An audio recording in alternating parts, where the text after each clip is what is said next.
So at this time, the meeting is called to order. Councilmember Castaneda. Here. Councilmember Ferguson. Here. Councilmember Fleming. Here. Councilmember Gaskin. Here. Councilmember Socorro Ludwig. Here. Council Vice President Anderson. Here. Council President Escobar. Here. Please be advised that the notice requirements of the Open Public Meeting Act has been complied with and satisfied, and that the annual notice, which gives sufficient notice of the time and place and conduct of all public meetings of the municipal council of the city of Brunswick, has been filed with the city clerk, has been placed on an appropriate bulletin board in City Hall, and has been transmitted to the official newspaper for the city of New Brunswick, namely the Home News Tribune. I pledge allegiance to the flag of the United States of America and to the republic for which it stands, one nation, under God, indivisible, with liberty and justice for all. So today is a special day. Today is Juneteenth. Happy Freedom Day. So I'm going to ask my colleague, Councilwoman Petra Gaskin, to say a few words. So we just came back from a wonderful ceremony that was happening at Fort Pinner in celebration with New Brunswick and the OACP and our Vulcan pioneers. And I would be remiss if I didn't lift up that we will have a parade on this Saturday at 11 o'clock, starting at Remsen, marching to the Pine Street Park.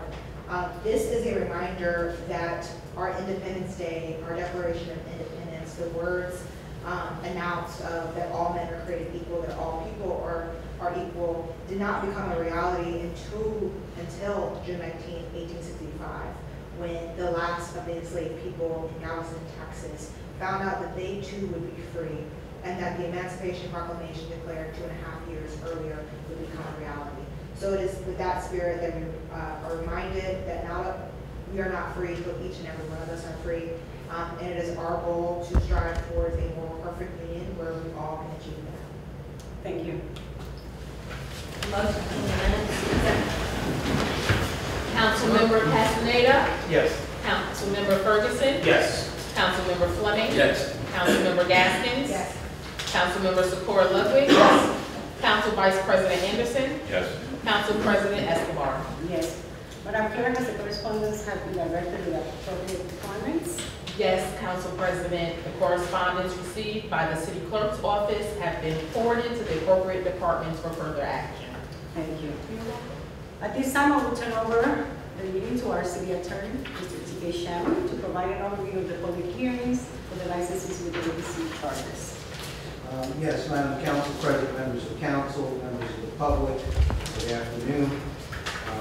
The time is now set for public hearing with respect to two particular licensed establishments within the city of New Brunswick. Number one being the Gala Cafe and Restaurant, trading as the Gala Cafe and Restaurant, and the second being Golden Rail LLC. I will report to the council that item number 2 involving the Golden Rail license has been resolved. Both of these matters arise out of charges brought by the New Brunswick Police Department on dated May 30th, 2024, articulating certain violations of NJSA 33:1-33 and the New Jersey Administrative Code that also is applicable to liquor license establishments. This afternoon, therefore, we will only be required to have one public hearing, number 1 on the Gala Cafe and Restaurant.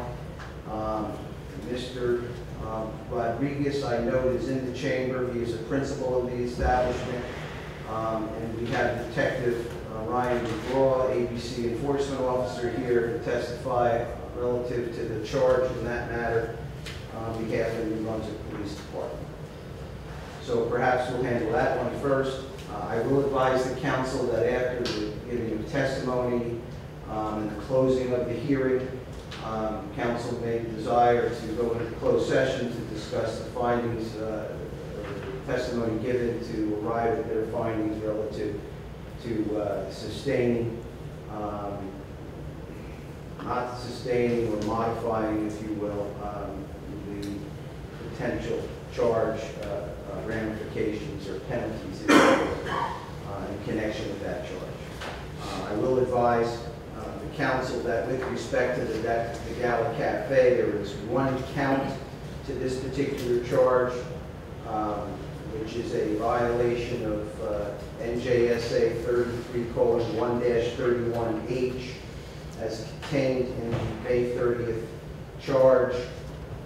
And it reads as follows: beginning on or about July 1st, 2023, and continuing to date, the licensee engaged in, allowed, permitted, or suffered the violation of an order issued by issuing authority, did not hire a private uniformed security personnel, or did not report same in violation of that section.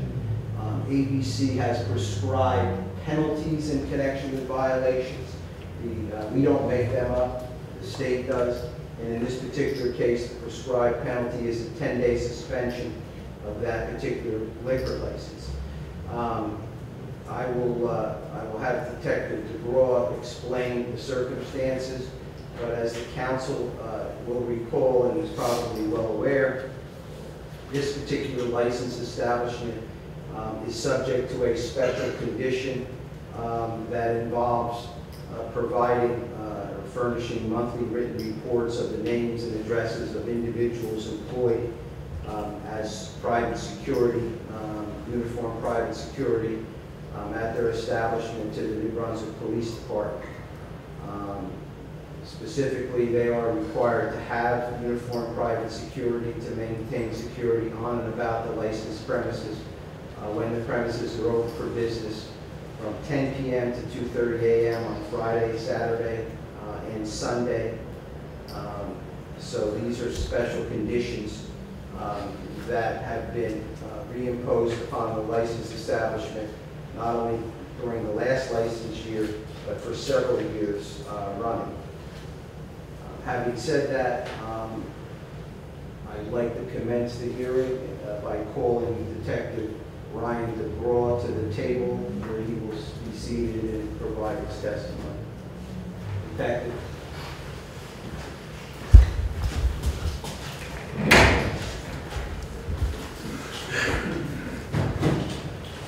So we don't have a Bible, but Detective, do you swear to tell the truth, nothing but the truth in connection with these proceedings? I do. Okay, thank you. Can you give us your full name, sir? Detective Ryan DeGraw. And are you employed, sir? Yes, sir. And by whom? City of New Brunswick Police Department. And in what capacity? A detective.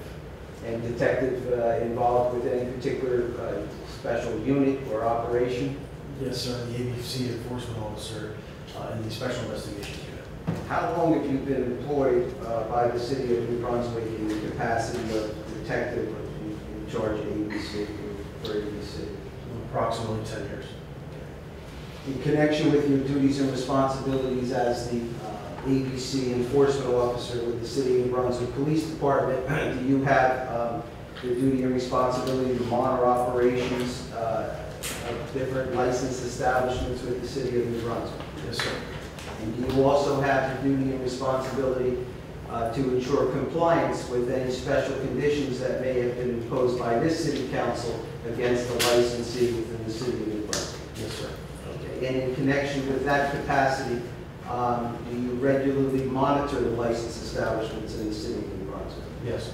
And do you also, on an annual basis, prepare what's called a tavern report for submission to my office as well as the City Clerk and the City Council, reporting on licensed establishments within the City of New Brunswick? Yes, sir. And in connection with that reporting, do you prepare a summary or a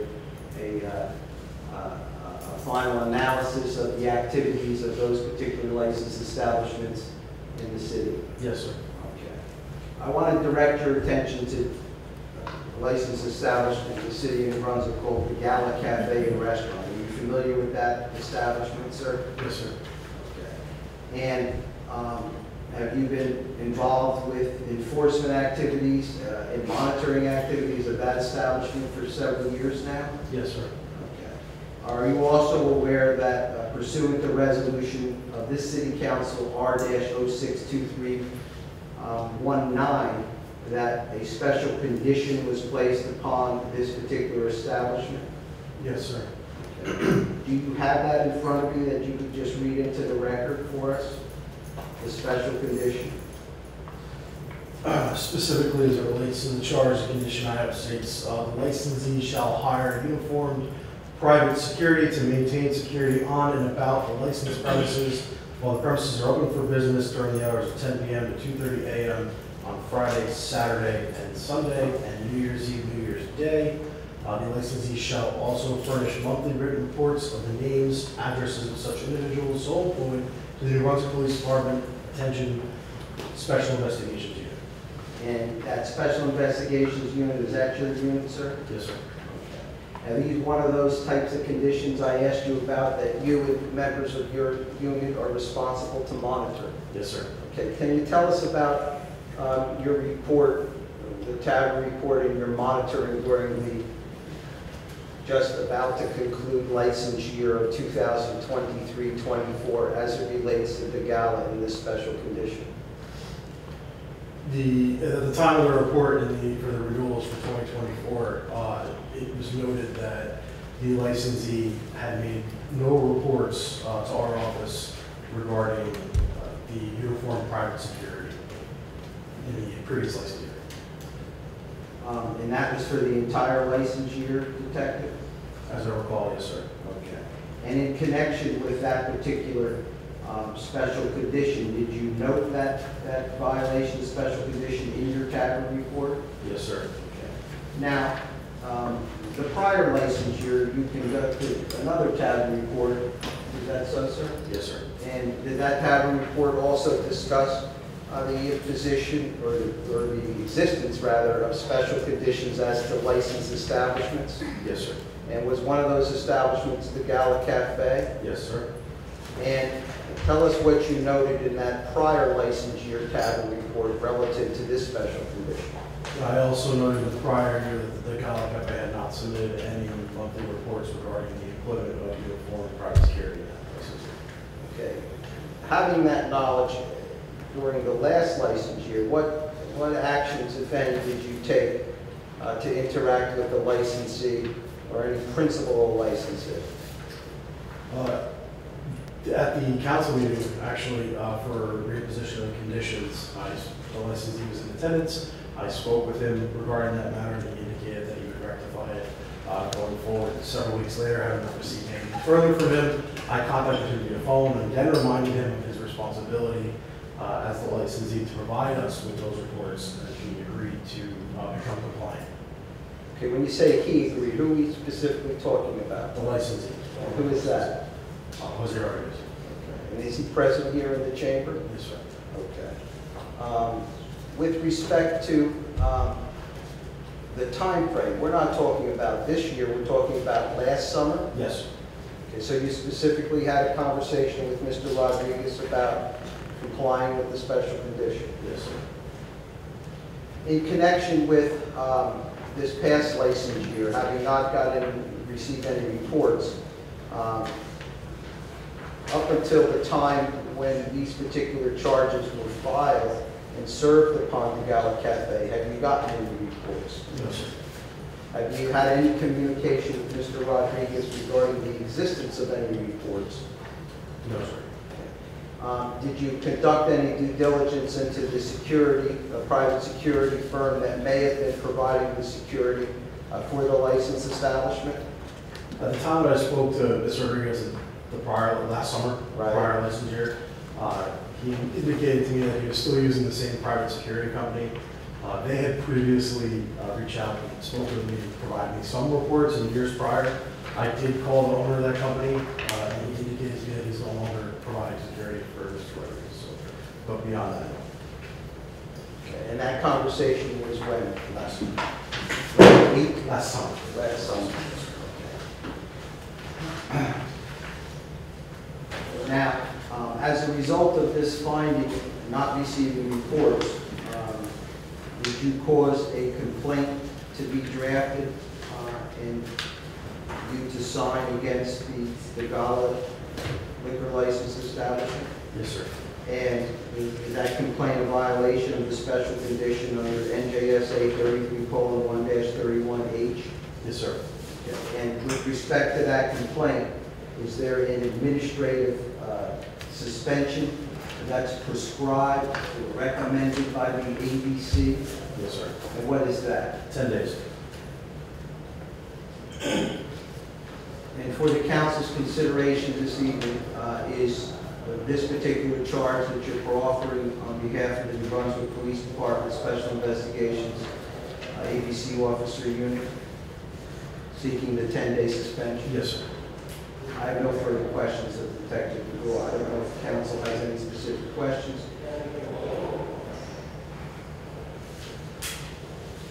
I just want to, just to make sure that I understood.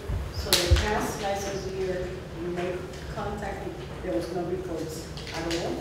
Then this year, the same situation, they haven't been any significant reports. Did you contact the licensee for this? This year? Uh-huh. No, I haven't spoken with him regarding. Okay. I just wanted to clarify. Any other questions? I know Mr. Rodriguez is here. I don't know if he intends to testify or if he has any questions for Detective DeGraw. But I think in fairness to the licensee, you could certainly ask the detective any questions that he so desires.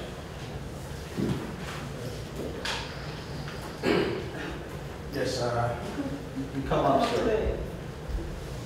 Yes, my name is Jose Rodriguez. We were talking last year, but he never gave in touch with me.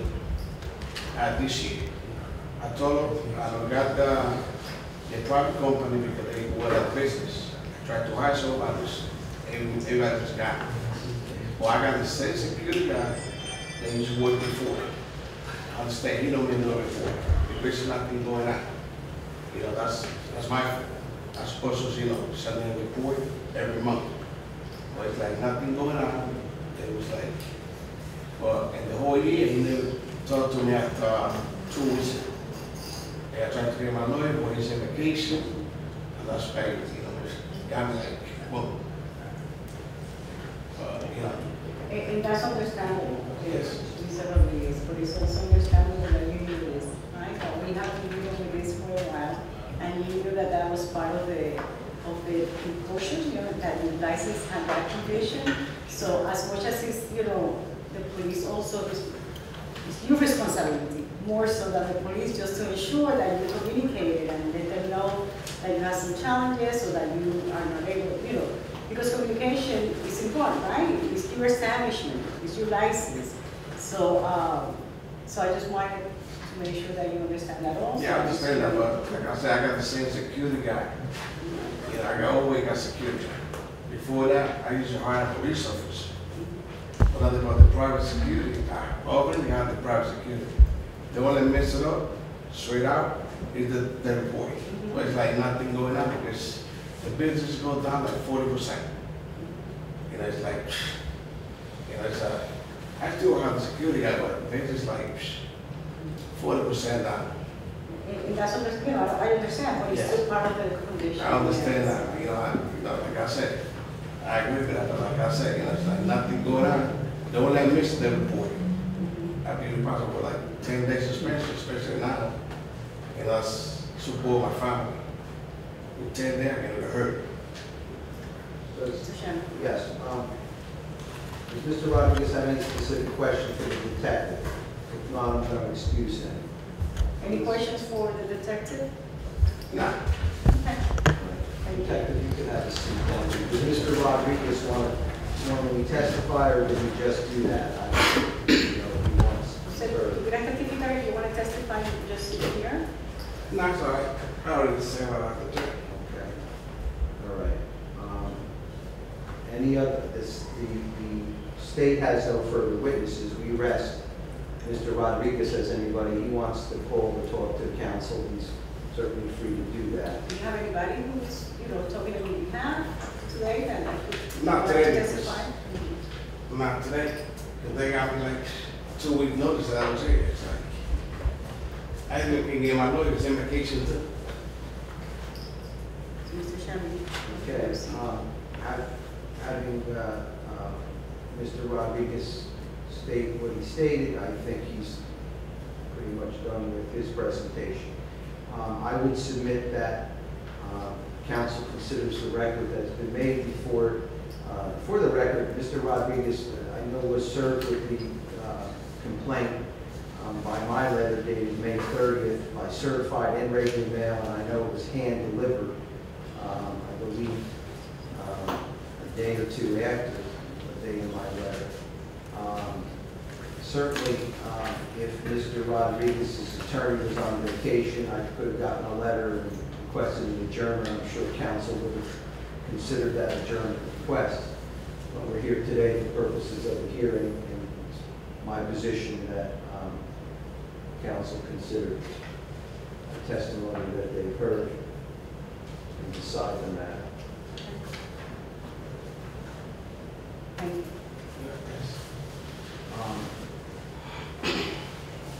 The hearing therefore being closed from the city's perspective as far as the charges go. At this point in time, council may want to go into closed session to discuss the testimony. If that's their desire, then the motion So at to this, do that. yeah, so at this time, I'll be entertaining a motion to close the public hearing and go into closed session to discuss the testimonies presented to us. Motion. Okay, so we have Council Member Castaneda. Yes. Councilmember Ferguson. Yes. Councilmember Fleming. Yes. Councilmember Gaskin. Yes. Councilmember Socorro Ludwig. Yes. Council Vice President Anderson. Yes. Council President Escobar. Yes. Is there a second on that motion? Yes. Yes. Okay, I'm sorry, I didn't hear it. Because you're all here. I'm getting old. So let's go. We're all getting old.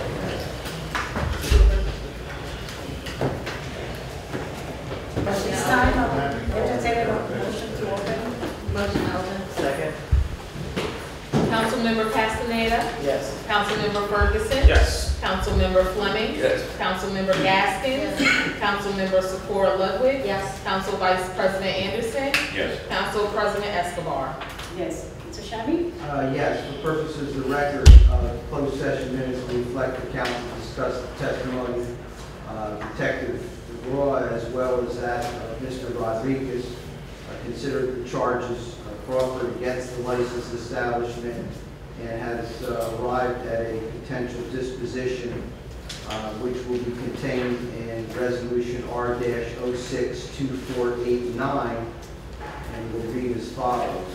By the Municipal Council, whereas a notice of charges have been filed against the Gala Cafe and Restaurant, Inc., trading as the Gala Cafe and Restaurant, 156 Paul Robeson Boulevard, New Brunswick, New Jersey, holder of plenary retail consumption license number 1214-33007-003 in the city of New Brunswick.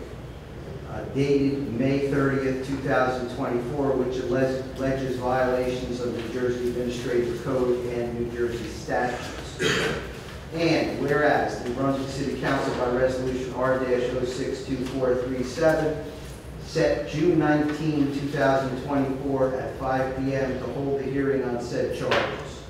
And whereas on June 19, 2024, the Gala Cafe and Restaurant, Inc., trading as the Gala Cafe and Restaurant, appeared through Mr. Jose Rodriguez to respond to said charges. And whereas testimony was heard by Detective Ryan DeGraw of the Brunswick Police Department, Special Investigations Unit, and Jose Rodriguez, principal of the licensee.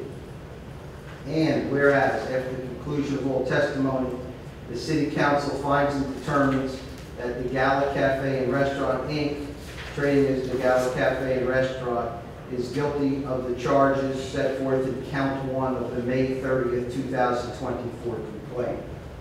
Now therefore be it resolved by the City Council of the City of New Brunswick that the license of the Gala Cafe and Restaurant, Inc., trading as the Gala Cafe and Restaurant, be and hereby is suspended for 10 days, commencing on July 8, 2024 at 12:01 a.m.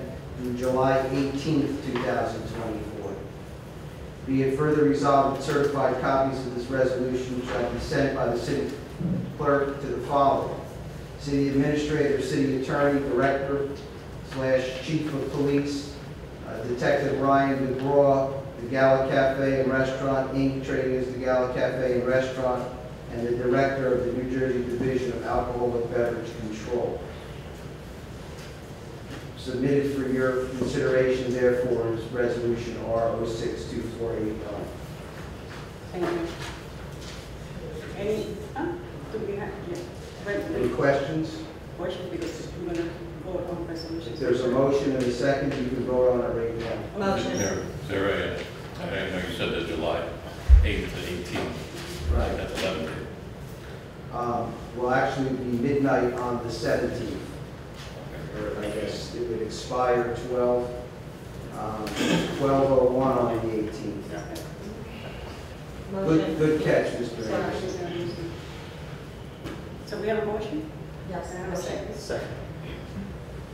Councilmember Castaneda? Yes. Councilmember Ferguson? Yes. Councilmember Fleming? Yes. Councilmember Gaskins? Yes. Councilmember Socorro Ludwig? Yes. Council Vice President Anderson? Yes. Council President Escobar. Yes. The resolution is adopted.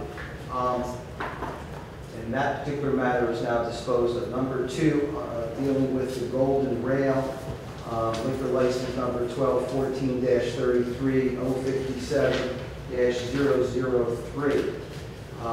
Likewise, this particular licensed establishment was facing a complaint dated May 30th, 2024. The establishment retained Michael Roberts Esquire, who I have been in discussions with, but for a conflict on another court proceeding, is not here this evening, but Mr. Roberts and I have worked out a resolution of this particular complaint subject to council's approval. It is as follows. The licensee Golden Rail LLC hereby pleads non-volt to the following violations of NJAC 13:2-23, 1A at sec, and NJSA 31-1 at sec, as set forth in the counts of the complaint dated May 30th, 2024, as follows. Counts 1, 3, 5, 8, 14, 20, 23, 25, 26, and 28 are all counts that the licensee is pleading to. The licensee, Golden Rail, in connection with that particular plea, consents to and accepts a 105-day suspension of its liquor license, which suspension shall be served as follows. 67-day suspension commencing on June 20th, 2024 at 12:01 a.m. That's tonight. And expiring on August 25th, 2024 at 12:01 a.m. The balance of the 38 days of the 105-day suspension may be reduced to a monetary penalty on application to the Director of the ABC. In connection with the stipulation of settlement, the City of New Brunswick Police Department consents to the application made by the licensee, or to be made by the licensee, to the Director of the ABC to reduce the 38-day suspension, or the part of the 105, which is 38 days, to a monetary penalty or any combination of monetary penalty and/or suspension. The stipulation also provides that should the licensee attempt to reduce the suspension period below the 105 days that we've worked out, that the stipulation of settlement becomes null and void, and the licensee will be required to come back before this council for hearing on all the counts and all the subjective potential penalties, which would include additional suspensions. Having said that, if council is agreeable to that resolution, there is a resolution on your consent agenda packet, number 48. But certainly if there are any questions, comments about that potential resolution, I'm happy to answer them, and I welcome them. Any questions? Okay. Then resolution 48 in your packet on consent agenda will, actually it's 9006249048 on your agenda item numbers will be adopted, which will authorize me on behalf of the city to execute that stipulation of settlement, setting forth the terms that I just gave. Thank you. That concludes the ABC matters for this evening that require hearings. Okay, so this time, motion to close the public hearings. Motion to close the public hearing. Councilmember Castaneda? Yes. Councilmember Ferguson? Yes. Councilmember Fleming? Yes. Councilmember Gaskins? Yes. Councilmember Secor Ludwig? Yes. Council Vice President Anderson? Yes. Council President Escobar? Yes. At this time, we're going to continue to our agenda. So we are going out on ordinances on second reading. We have number 1, ordinance 06201, an ordinance to amend and supplement the revised general ordinances of the city of Brunswick, Title 10, Vehicles and Traffic, Chapter 10.20, handicap parking, Schedule 39, parking zones for handicapped persons. We are adding 108 Chester Circle, apartment 1A, 56 Chester Circle, apartment 2A, and 50B, Passage B. If any member of the council have any questions or comments on this particular ordinance? Madam President, by any chance, do we know how many handicap spaces there are on Chester Circle in total if we do this? As my president, I do not. I can get that information for you, but at this point I don't know. Any other questions? This time, we're going to open the floor for public hearing on this ordinance only. You have up to 5 minutes per person, one time off. Any member of the public wishes to address the council on this ordinance, please come forward. Yes, this is the number 1, correct? I stepped out for a moment. You're talking about number 1? We are in handicap parking.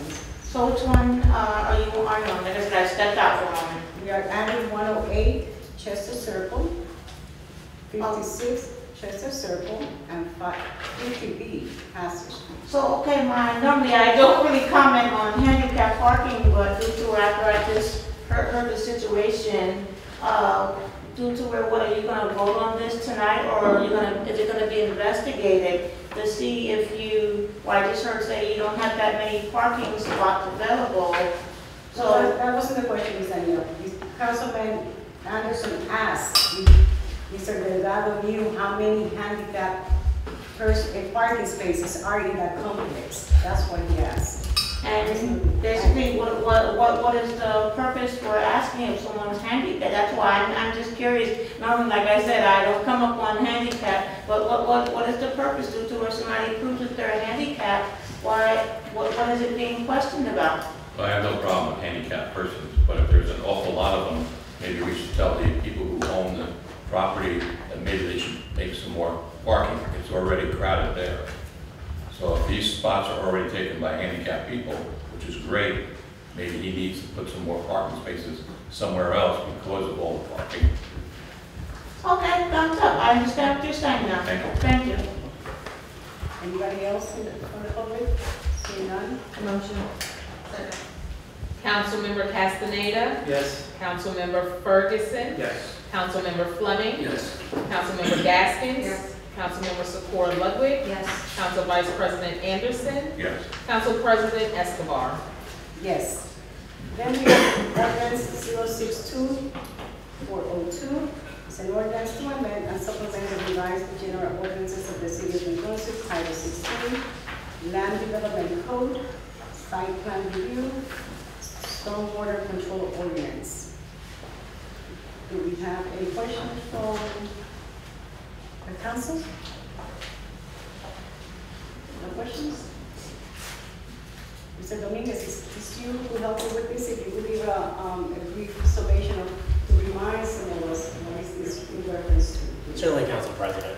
So a few years back, I want to say in 2021 or so, the state adopted new stormwater rules that the municipalities were obligated to also adopt via the state's model ordinance.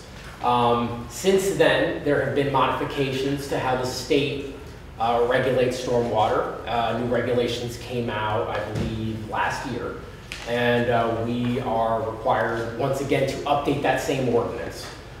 This is basically verbatim the same text as last time, except that there are primarily the changes. There are 2 new tables that are adjustments to how stormwater runoff is calculated in the future, based on project size and the like. So before it set a table that this is the runoff, and now there are adjustments that when the engineers who know way more about that than I do calculate out what the generated runoff for a property is, they'll use these numbers and they'll come up with a bigger figure than they would have in the past.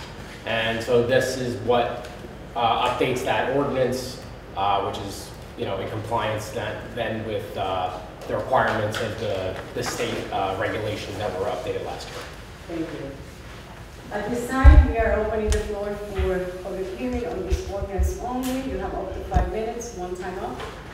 Hi, that's Danielle Moore. Once again, I thought we talked about this with situations, but due to where I did see an article either yesterday or the day before yesterday come to my phone regards to stormwater control. Is it true due to where, based on residents and businesses, where I saw something connected to this, saying that they're going to have to start paying a certain amount of money for how much water comes off of their property until $1.49 million is raised for this?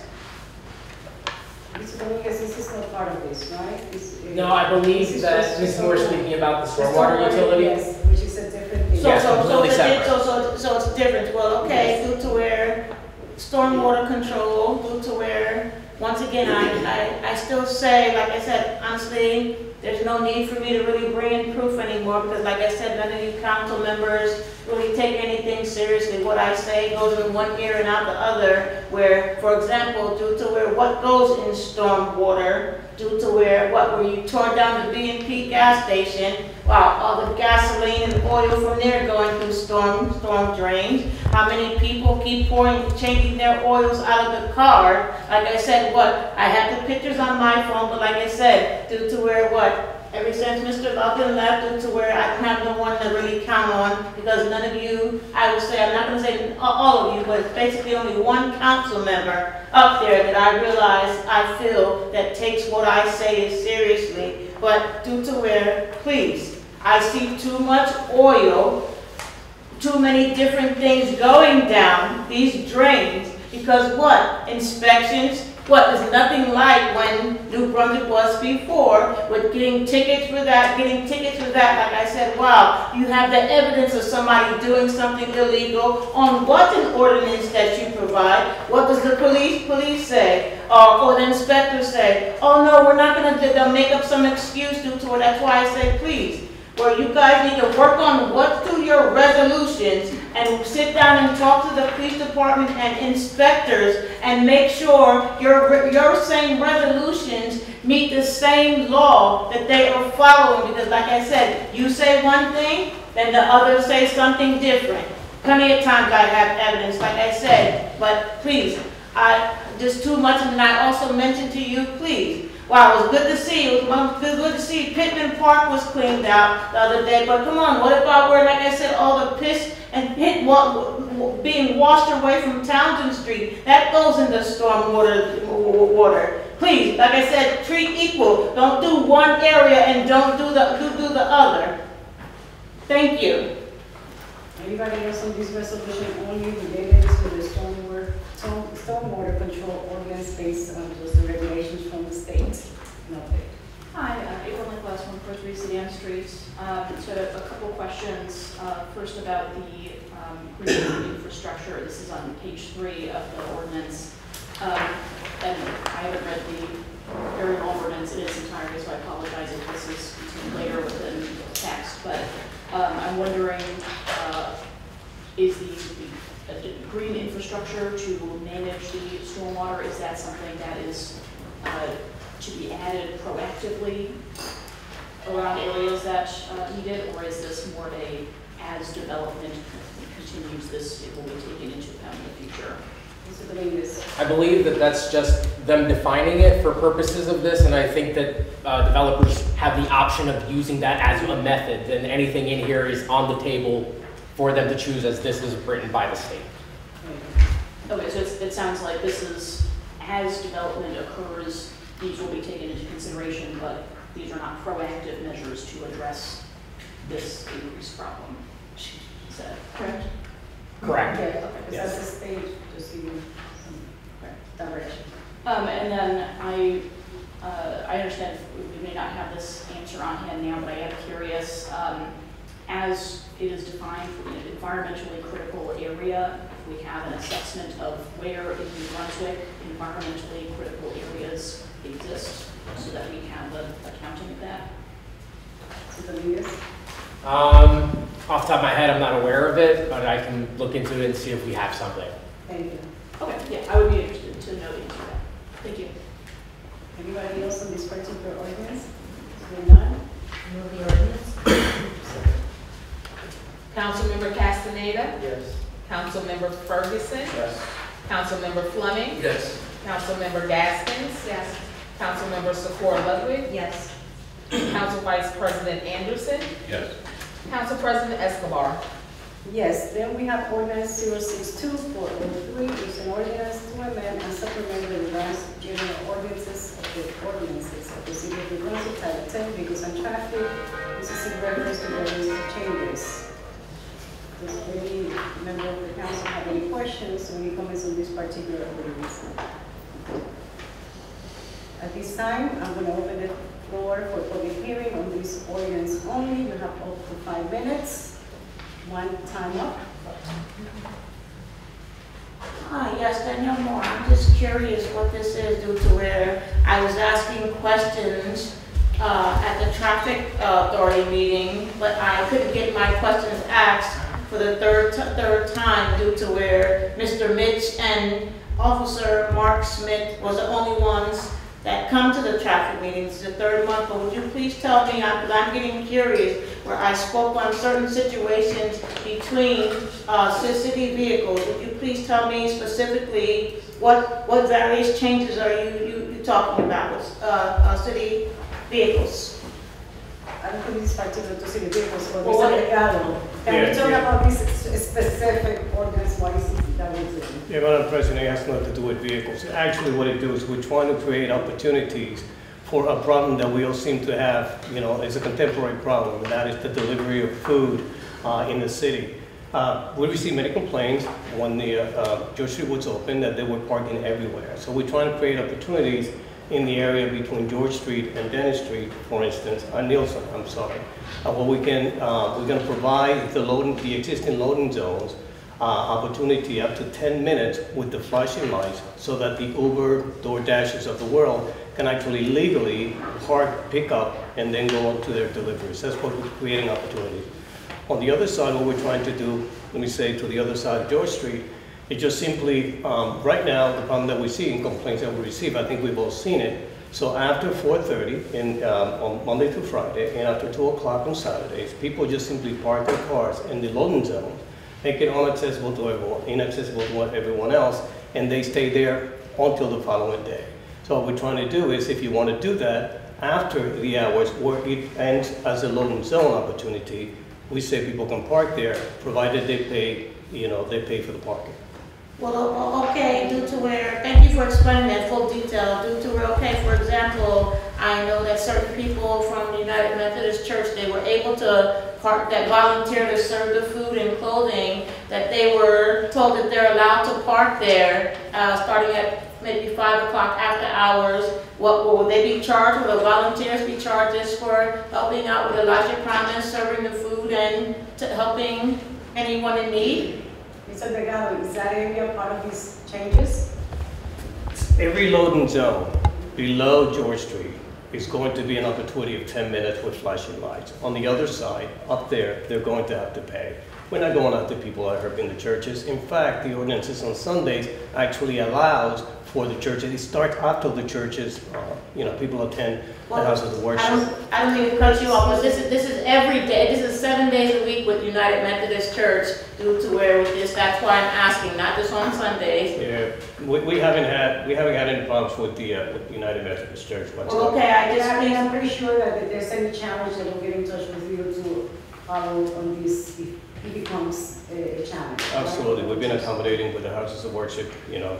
okay, like I said, thank you, due to where I know how it is. Like I said, before I was hurt, I was volunteering down there, and then that was the rules where the volunteers were able to park in the loading zones to help each other out. And honestly, they're volunteering 2 hours of their time. I don't feel that they have to pay, but I think, okay, we can, that you just spoke on working something out. So, okay, that's my point. Thank you very much. Next. Good evening, members of the council. Charlie Cradville, New Brunswick today. Had some questions to ask about the ordinance. So section 1 deletes the existing loading zones there, and then section 2 adds sort of the new regime, the new arrangement. And I wanted to ask, for those delivery drivers, do they have to get a loading zone permit, or is this just anybody who's, you know, happens to find himself in town making a delivery can put on the flashers and use the... That's a very good point Mr. Cradville makes, and it's everybody. What we find right now is people that actually are in the business, they don't have commercial plates. It could be anybody. In fact, you see them now delivering Amazon packages at your house in just their own personal cars. So it is for everybody. It's the person that wants to go and pick up food. So long as they have the flights somewhere 10 minutes, they're okay. All right, thank you. I'm speaking as a former delivery driver. Section 3, what does that do? Does that change the cost of parking in New Brunswick?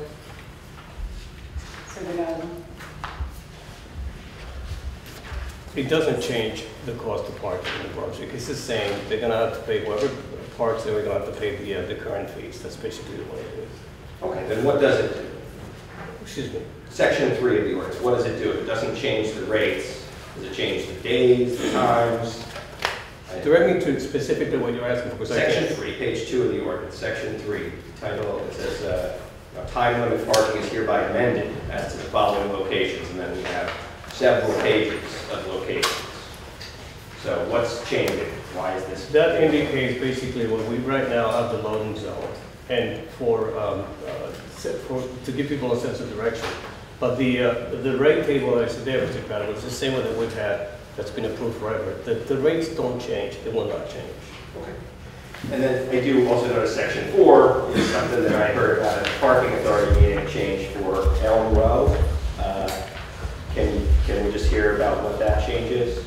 Absolutely. So during the day and up to 5 o'clock, it is actually pretty much designated for staff from the court, from the sheriff department. So after that, it becomes, free parking. And what we certainly want to do after the hours when it becomes available is regulate parking there, because again, it creates an issue of traffic flow on Elm Road when people park everywhere in the yellow park. So we're hoping the price and the curb is going to alleviate that problem. Thank you. And can I ask what section 5 does? I'm a little unclear on what's changing there. It says it's about payment for parking. What is it you do there? Yeah, payment for parking is hereby amended to read as follows. When any vehicle is parked in accordance with the provisions of this chapter. Any, so they got, Mr. Shannon. Yes, that just cleans up the language. The ordinance was adopted many years ago when people only used coins. So we changed it to provide for electronic means of paying for parking with all those fancy systems and apps now. That's basically what it does. Got it. And that's a good point, because I know that the Elm Row, for instance, won't have meters at all. It'll only be... That's for mobile payment. Thank you for the clarification. You're welcome. Thanks. And yeah, just the section 6, anything there that's changing? It just says City Hall parking lot's going to be designated as MVPA lot. Is that a change, or why is that a change? Mr. Shannon. It comes under their jurisdiction, yeah. It never was codified. We put that in there. That's been the case. Anything else? I think that's all I have. Anybody else with respect to the ordinance? Seeing none? Move the ordinance. Councilmember Castaneda. Yes. Councilmember Ferguson, Yes. Councilmember Fleming, Yes. Councilmember Gaskins, Councilmember Secor Ludwig, Yes. Council Vice President Anderson, Yes. Council President Escobar. Yes. We have ordinances on first reading. We have ordinance 062404, which is an ordinance to amend and supplement the revised general ordinances of the city of Brunswick, Title 3, Buildings and Construction. I move the ordinance setting down the library for documents and give the address. I say.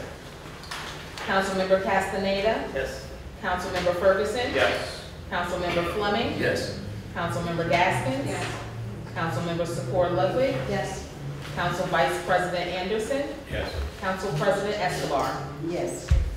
Then we have ordinance 062405. It's an ordinance to amend and supplement the revised general ordinances of the city of New Brunswick, Title 10, Vehicles and Traffic, Schedule 29, time limit parking. This is in reference to parking meter expansion, Union Street and Eastern Avenue. I move the ordinance setting down the library for documents and give the address. Second. Councilmember Castaneda, Yes. Councilmember Ferguson, Yes. Councilmember Fleming, Yes. Councilmember Gaskins, Yes. Councilmember Secor Ludwig, Yes. Council Vice President Anderson, Yes. Council President Escobar. Yes. Ordinance 062406 is an ordinance to amend and supplement the revised general ordinances of the city of New Brunswick, Title 8, Health and Safety, Chapter 8.48, tree placement requirements. This is in reference to tree preservation. I move the ordinance setting down the library for documents and give the address. Second. Councilmember Castaneda, Yes. Councilmember Ferguson, Yes. Councilmember Fleming, Yes. Councilmember Gaskins, Yes. Councilmember Secor Ludwig, Yes. Council Vice President Anderson, Yes. Council President Escobar. Yes. Now we're going into the resolutions. We have resolutions 1 to 49, except number 38, which was approved at the request of the city attorney. Mr. Chairman, do we include 47 too? Because we voted on it? No. Or do you still, it's We that's voted about? on 47. It's listed here on the agenda, and we voted on it separately. So I'm going to set this down to the already voted, okay? So before opening the floor for public comment on the resolutions, any of my fellow council members have any questions or any comments related to any of the resolutions presented? Okay, at this time, we are prepared. Oh, no, I do before I go. So, a few resolutions that I want to have some, a little information prior to. Number 5, Captain Hoover, if you could tell us a little bit about number 5. Number 5, the MOU, correct? Yes. That is an annual MOU, and it was additionally it was made necessary because our officer assigned to the task force recently retired, and we have a new one assigned out there. Thank you. Since I have you up, number 18. 18 is our curriculum for our Educated Encounters program, which is a program we have at the high school between 10th, 11th, and 12th graders and several of our officers.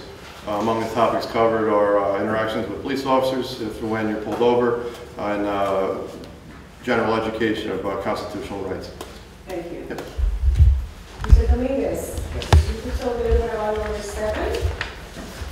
Okay, so number 7 is the purchase of 50 smart compacting public trash cans for our urban enterprise zone areas. We applied for this a few months back, and the state UEZ graciously granted us the ability to use our UEZ funds for this, and so we're looking to finalize the purchase and get them delivered this summer and have them installed throughout the urban enterprise zone.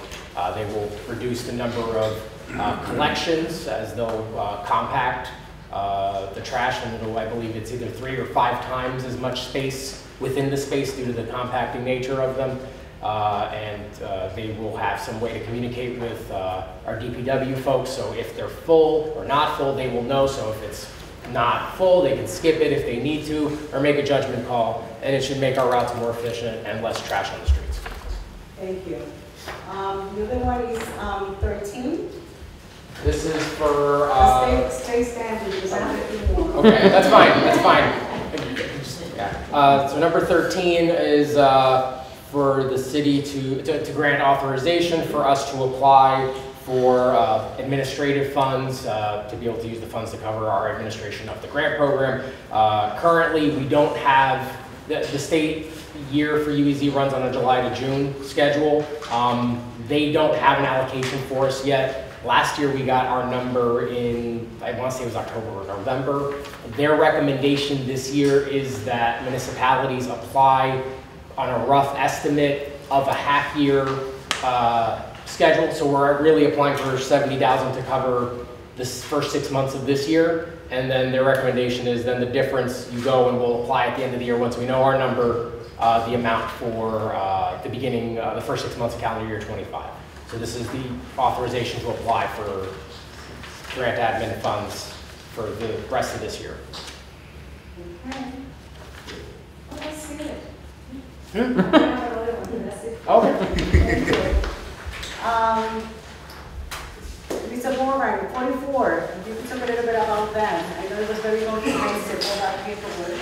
Give us a breakdown of that. Yeah, so 44 is the construction note closing to allow the city to obtain funds through the through ARPA funds through the state of New Jersey to start drawing down on payments to pay for the building of the water treatment plant, which is in separate phases, but those funds will go to for the construction of the water treatment plant.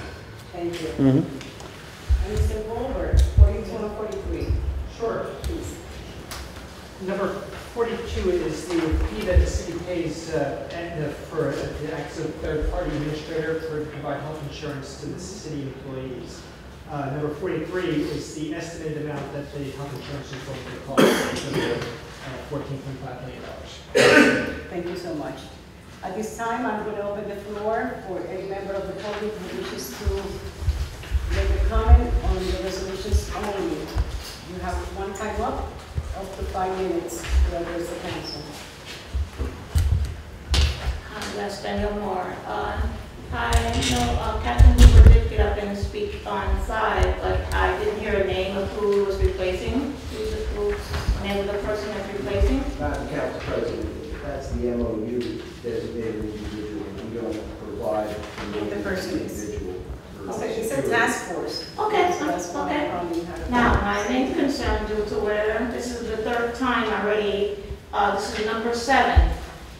Now, please, may I ask you, have you, before you use this amount of money, has anyone from the city Department of Public Works or inspections inspect how these community waste cans manage?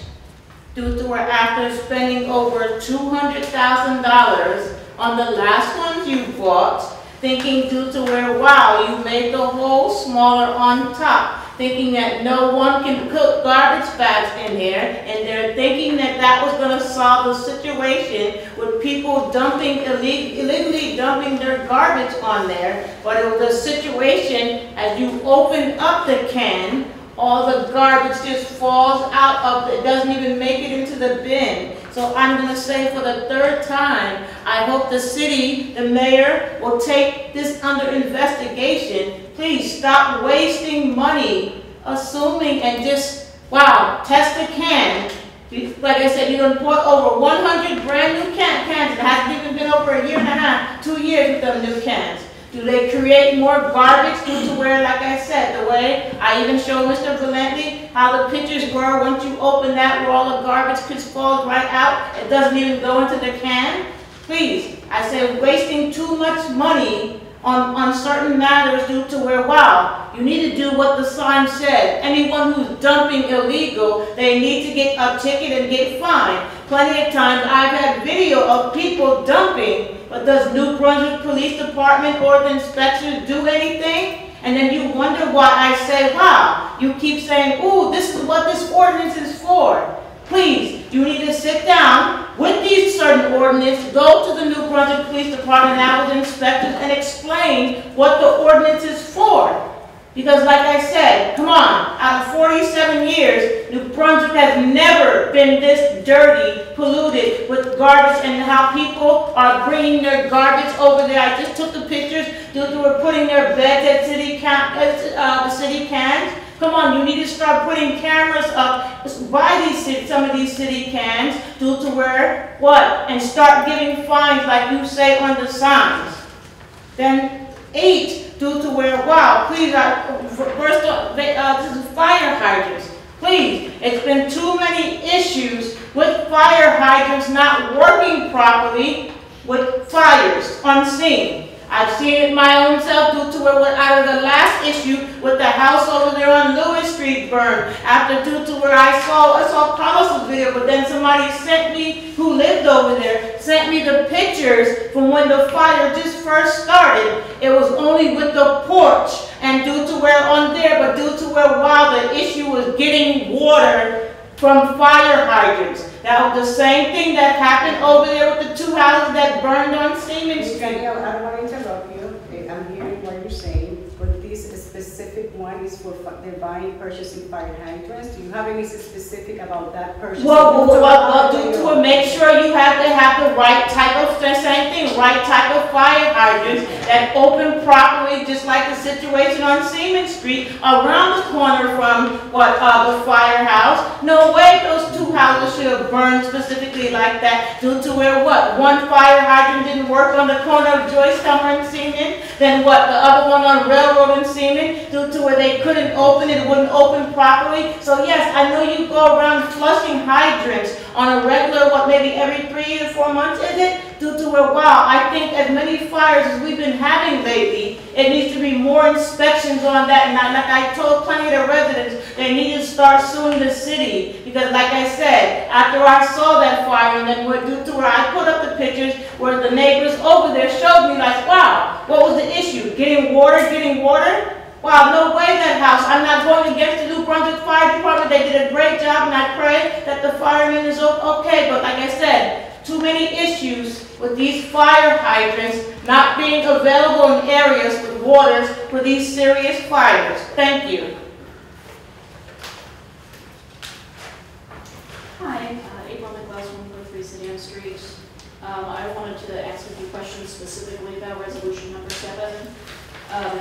First, just a quick clarifying question. So the previous speaker mentioned some previous purchase of trash cans and issues with them, and I just want to clarify, are the cans that are being purchased, the smart compacting trash cans here, ones that have been purchased by the city previously, or is this a new thing that we are using? So the way This is new. This is new, okay. So whatever the... So hopefully we alleviate that workflow farther because they're smart. Yes. So you compact. Yes. Yeah, I just want to confirm, so I think Mr. Rodriguez had said there's 50 cans that are going to be purchased with this money, 50 units? I believe that's what he said, yes. Okay, so that's approximately 5,000 per unit, per $250,000 total? Yes, that's correct. Okay, which, obviously is expensive, and, if it does work to reduce the amount of trash on our streets, reduce the amount of litter that is washing into our drains, and, increases the efficiency of pickup, then probably very much worth the money. I assume that when assessing this purchase, that the city considered data from similar towns that have implemented this program. I know I've seen it in other towns, so it's pretty widely used. I just want to ask about that. I'm sure that our staff is very competent and looked at all of that data and what was the best purchase for us. And is there a set deadline or timeline for when the city will assess and report back on the success of this program and weigh whether future purchases of similar units should be made to use in other areas? Mr. Dominguez, do we know when we're going to have the smart sets ready to be? Well, I don't know exactly when they're going to be delivered. Hopefully this summer. We're sort of in an awkward queue as Philadelphia just ordered 1,600 of these, so they're making them and we're a little bit behind them on the schedule. I anticipate we have to give this at least a solid year of assessing the information before we can make any conclusions. Okay. Yeah, I think I'm hopeful for this, and it seems like it is likely to be a good investment. So I would love to hear a formal report back after a year of implementation to see if this works as desired and if we might expand this elsewhere in the city. Because Obviously, there's trash on the streets in most parts of New Brunswick, and it's a major issue. And final question on this is, can you just clarify the urban enterprise zones, where specifically in New Brunswick that is that these can't be placed? So the primary location will be downtown, essentially this area, with depending on locations and a little bit of strategizing. We have a list of about 60 or so locations with some priorities, some less priority ones. Again, mostly here, potential for some of Easton. I think the UEZ goes up to Bartlett Street, and potentially some of French Street. Thank you. Appreciate it. Yes.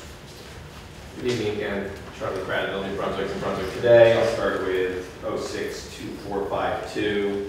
Want to understand this agreement with the county and the ambulance service that we all depend on here. I'm looking at it. Under 10, thank you. I'm looking at wishes. Some more right. Yeah, this is a long-standing agreement we've had with the county since I think it says 1982, where they defray a portion of the cost for the mobile ambulance squad that the city pays for with Robert Wood Johnson. So. Yeah, so like what percentage are they defraying? Does the city actually pay Robert Wood Johnson for these services? I don't know that number off the top of my head, but we can find out. Thank you. Okay, and when can I, how can I get that answer? I will get that information. I will relay the next meeting. Okay. Yeah, I appreciate that. Moving on, wanted to ask about the water testing. This is 062466. Can you tell me, have there been any violations that need to be disclosed in this year's consumer confidence report? These are contracts that we're doing right now. So if you have a question about whatever happened, if there's something, this is just a contract just to hire these people. So if there's anything related to this contract. It is related. I mean, I'm asking if there were violations. Any violations, but it doesn't have to, if it's with these people that we are hiring. Well, sure. If it's not, it doesn't have to see it as yeah, any violation unless we could ask later on. That's what I'm asking. Like later on tonight? At the public. Yeah, I get it. I just thought it was related, relevant. Wanted to ask about it, but it's okay. I'll move on. You mentioned one of the resolutions you already voted on. Did you open up to the public? I didn't feel like I got a chance to comment on that one. And they got that? Yeah. The one I read, we made it up after you closed Yes. session. Mr. Chairman? Yeah. And did you open it up to the public? You could do that now too, if you'd like. I read it, I can do it again if you have any questions. Okay, it's just a procedural thing. You shouldn't be voting on stuff that you haven't opened up to the public on.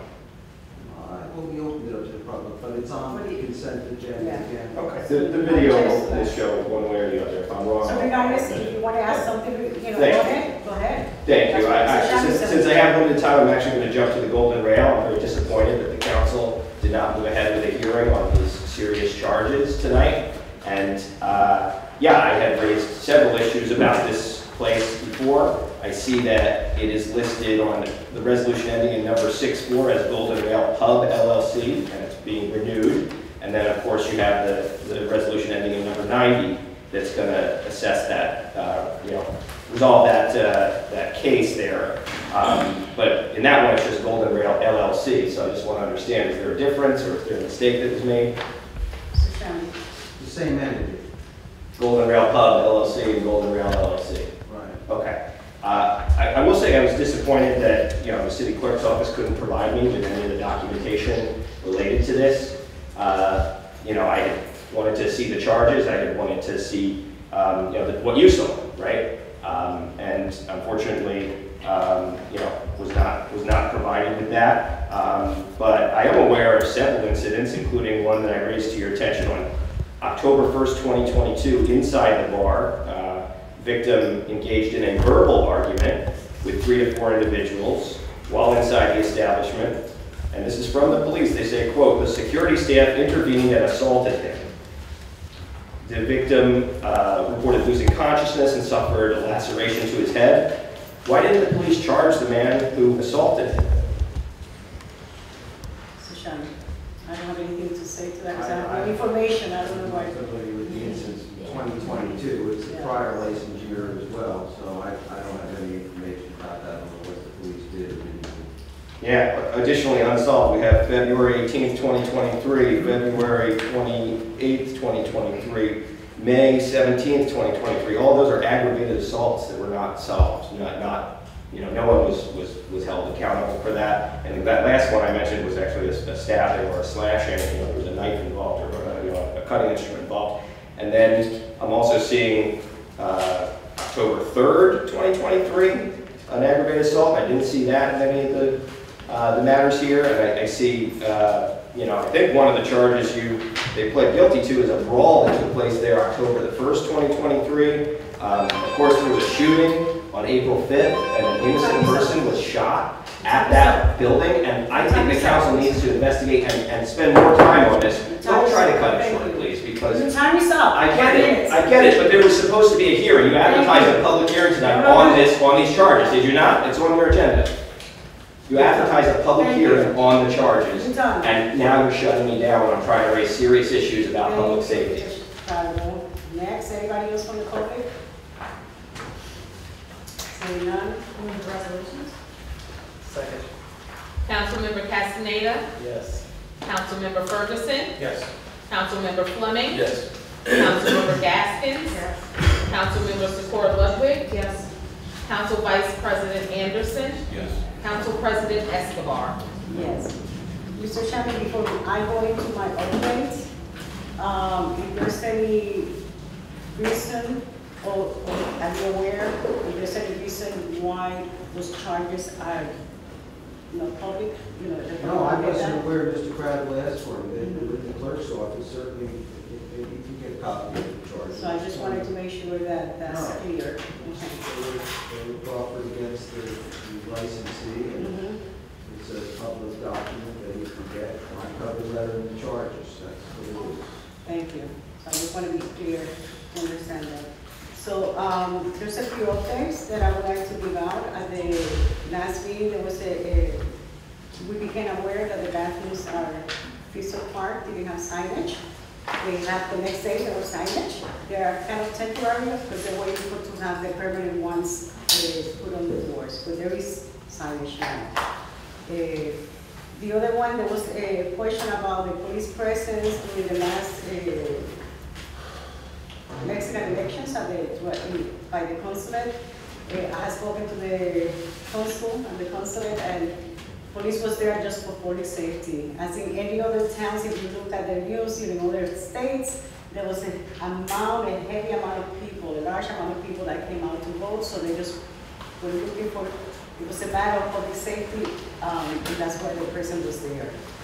So, I don't see, I have requested for somebody from either Mr. DeVoe or here to be here to give an update on the homeless initiatives, and I don't see them. I was told that they were coming, so I owe that then for the next meeting. I thought that somebody was, they probably were going to celebration, and today was,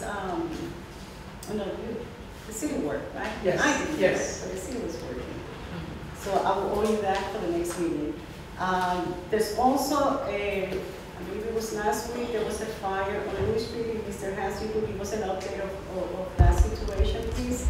Sure, Council President. So there was a construction fire at 127 Louis Street. It came in at approximately 19:45, 100 hours, which is about like 7, 8 o'clock. Crews arrived within about 3 minutes. They were able to get hand lines into the building. They evacuated. The evacuation order went out. 2 firefighters were actually injured during that fire. The house was deemed uninhabitable by the construction code officials, as well as 7 were displaced from their house through the property owner. Thank you so much. The fire's undetermined as well. The investigation is still ongoing. Thank you for that update. And then lastly, I just want to congratulate that recently on June 11th, there were 4 new police officers sworn in. If I recall correctly, 3 of the 4 are New Brunswick natives. That have been, that going to school here, so I think it's good to say that, right? That our residents, you know, are coming up and they're educating themselves and they're staying in our city. So I just want to congratulate them for, and one of them actually worked here at City Hall and came up, you know, he was in the, what department was the? Sanitation, yeah. And was able to complete the police academy, so I think that's something that we should be proud of, you know, so congratulations to all of them. Any council member wishes to say? Juneteenth, that's Friday, the city hall is closed. That's correct, yes. So, yeah. And then Saturday, like Councilwoman Gaskin said, we have the Volcans, we have the parade. Starts at 11 and we'll end up at Pine Street. If I could just add that I'm sure the council, we wish both firefighters that were injured a speedy recovery. We hope the injuries were minor, and we send our best wishes. So thank you for their service. Absolutely. You know, it's a reminder of sometimes we take for granted, right, that nothing happens, and thank God nothing happens, but it is a reminder of how serious and how anything can change in a moment. So absolutely, thank you, Mr. for this information and that, because we are happy that they are blessed with their health, you know, that they're alive. So thank you. At this time, we'll open the floor for public comments only. You have one time up to 5 minutes. And I will, before you come up, I will ask you, whoever comes in, I know that sometimes we are upset, and that's understandable. I'm not saying anything about that, but I ask you respectfully, as I've done in previous meetings, that anybody who wishes to address the council to do it in a respectful manner and try to avoid using foul language. I think this is not the place. This is, you know, this is where we conduct the city's business. And again, I want to hear from you. We want to hear from you. Let's do it in a respectful way. Thank you. Hi, yes, Danielle Moore, and like I said, if you want someone to respect you, I think you ought to give people respect as well. Just as I heard the words come out of Councilmember Gaskins, oh, this is Juneteenth, this is based on people being treated equal. Now, like I said to you, and I put it up on Facebook, I said, wow, you ought to be ashamed of yourself for making an excuse for Councilmember Suzanne Secord Ludwig being drunk as much as she was. What is it,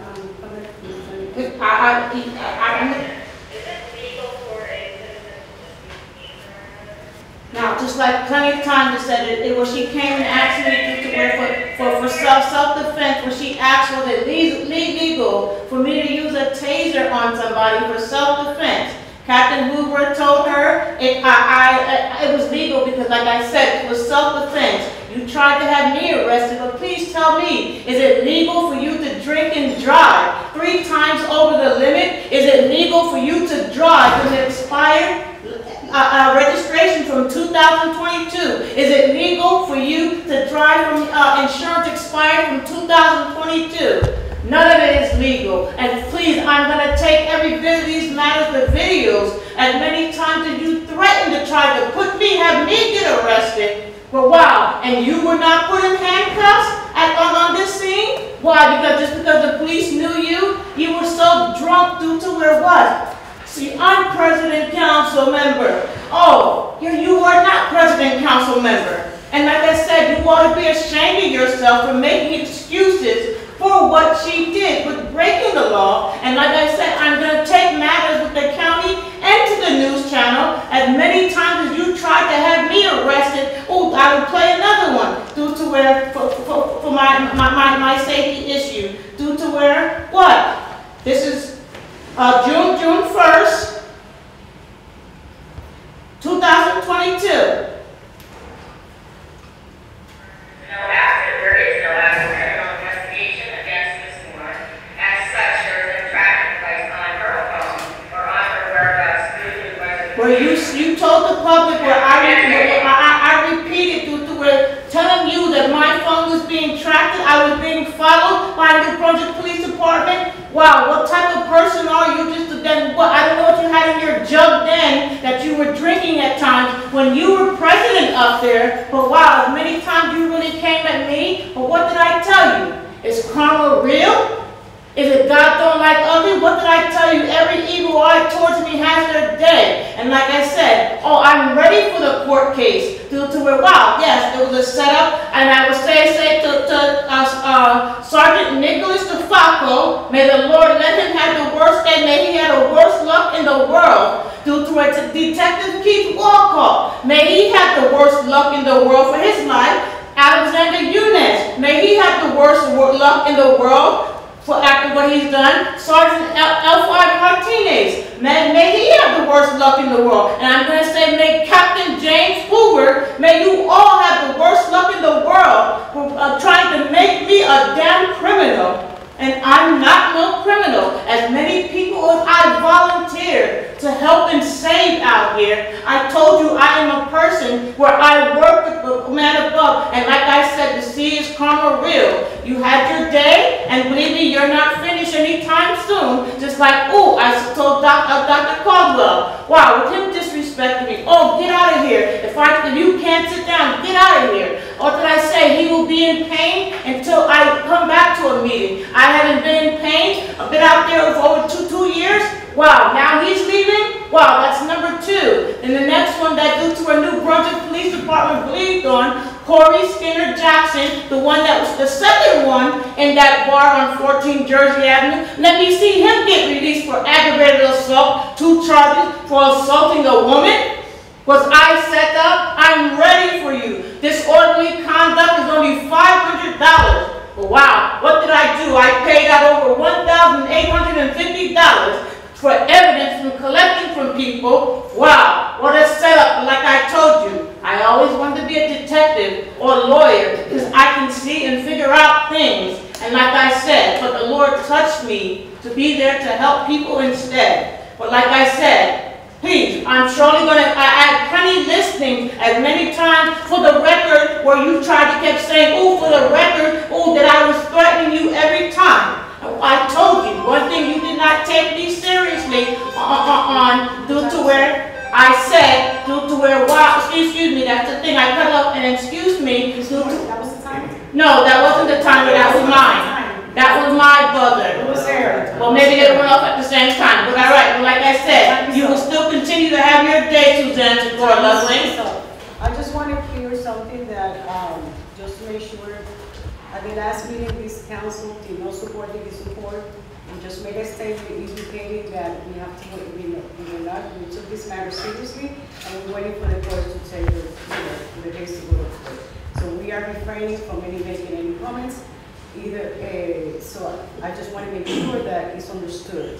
There was no support statement here like it seems to have been made. It was just, at least for me, that we take this matter seriously and let the court decide what is to change this stuff. So, yes, and we don't make any comments related to that. I just want to be clear again. Yes.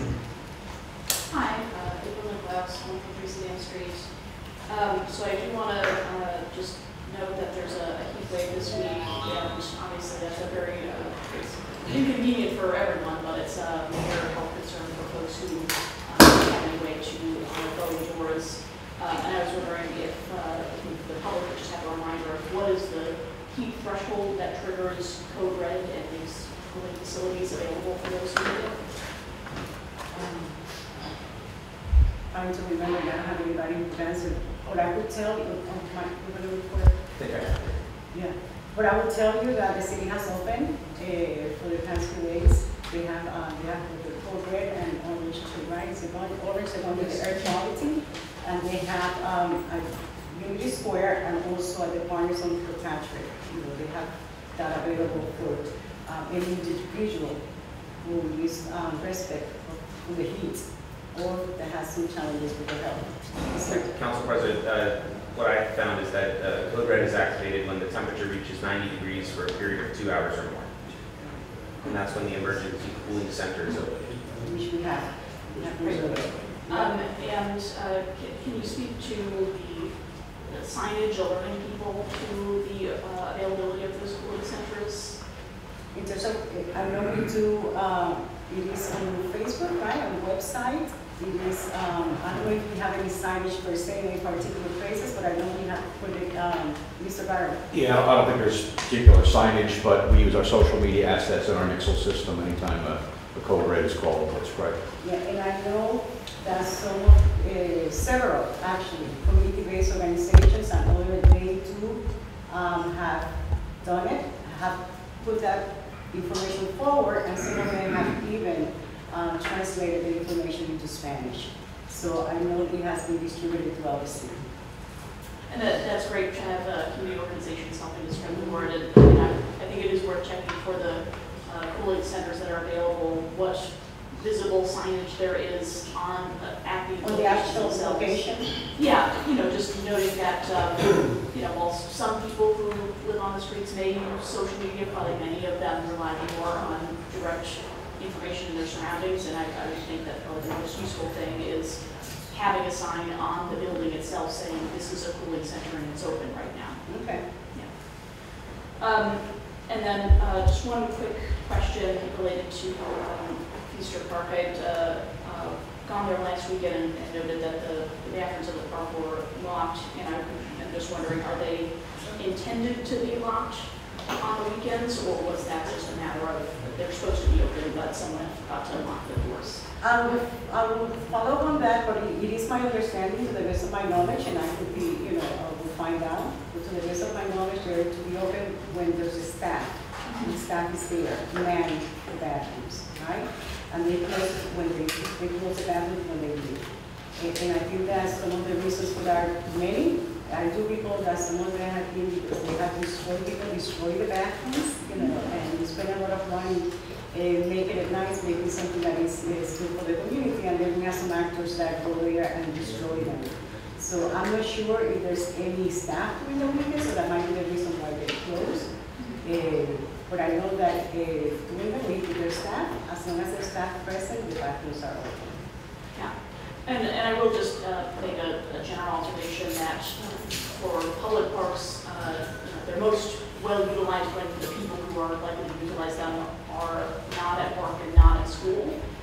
Weekends certainly is a time for that. And so if the reason that the bathrooms are not available on weekends is because there isn't staffing on weekends, it seems to me like that should be reconsidered, and staff may want to be brought in on weekends, because why have bathrooms and have them closed during peak times when people are actually there to use them? Like I said, I will find out because I'm not sure. I'm just talking, in general, but I will find out. Yes, and I appreciate that, and I look forward to the follow-up. And I'll just note that even if the answer is there's not supposed to be staff there, and yes, it was intended to be closed, that might be something worth reconsidering, because we do want people to use whatever facilities the city has invested in as they're intended to be used, and we want people to be able to enjoy the parks during the times that they're available and present there. That's all, thank you.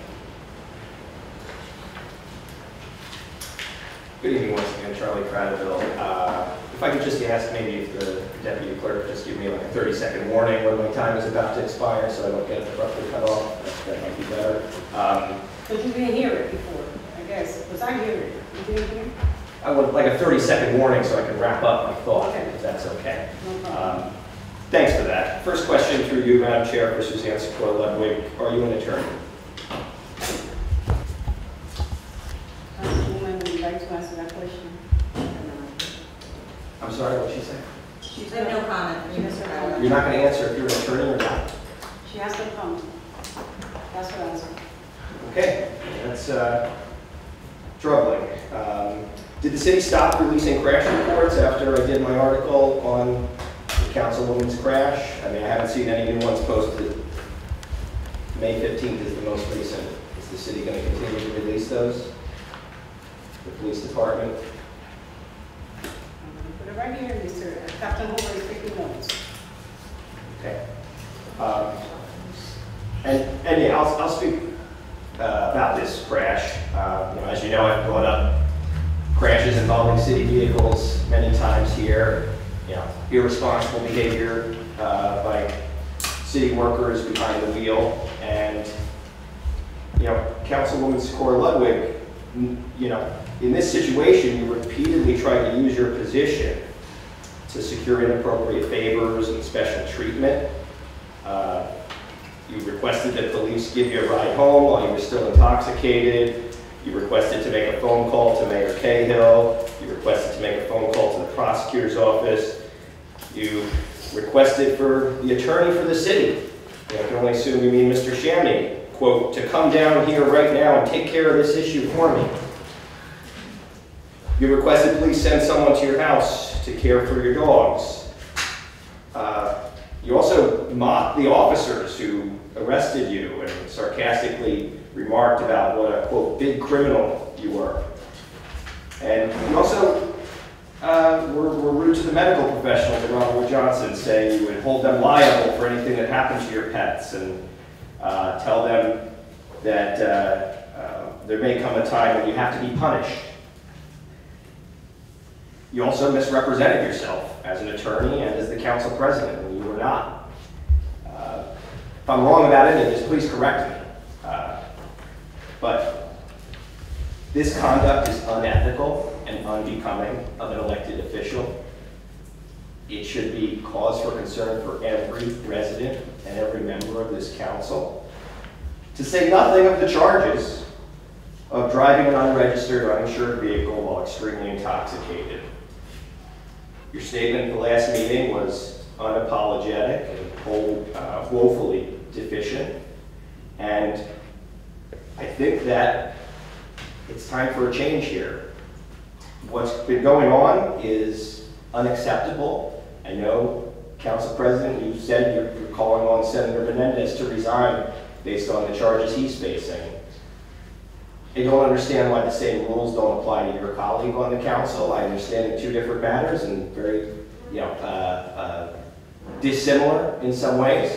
But in this situation, Councilwoman Socorro Ludwig not only did something irresponsible and reckless in her personal life, but she tried to use her position on this council to secure better treatment from the New Brunswick police officers, the same ones who she was mocking and disrespecting in that incident. And I think that, at a minimum, the public deserves an apology, and I did not hear that from Councilwoman Ludwig. I've known you since you've been involved, and I did reach out to you to get your side of the story. Never heard from you, and frankly, just really disappointed that you don't seem to be taking accountability for your own choices. This is something that you need to be responsible for. You, as you told Tap into New Brunswick, 30 seconds, yeah. As you told Tap into New Brunswick, you want to earn the public's trust back. So I would open it up to you and would like to hear from you. What are you going to do to earn the public's trust back? And don't you think you owe us an apology?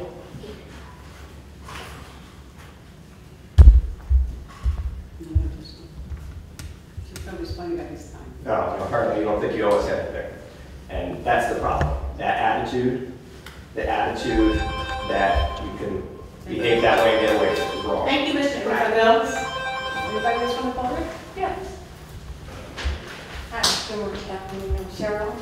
Representing Vulcan today. Just want to let everybody know they had a great Juneteenth celebration over at the PAC, but we are continuing the celebration of Juneteenth to Vulcan Finance Black Firefighters. We want to invite the public and the council to help us celebrate. We're starting tomorrow at the high school at 7 o'clock. We'll be showing a short video movie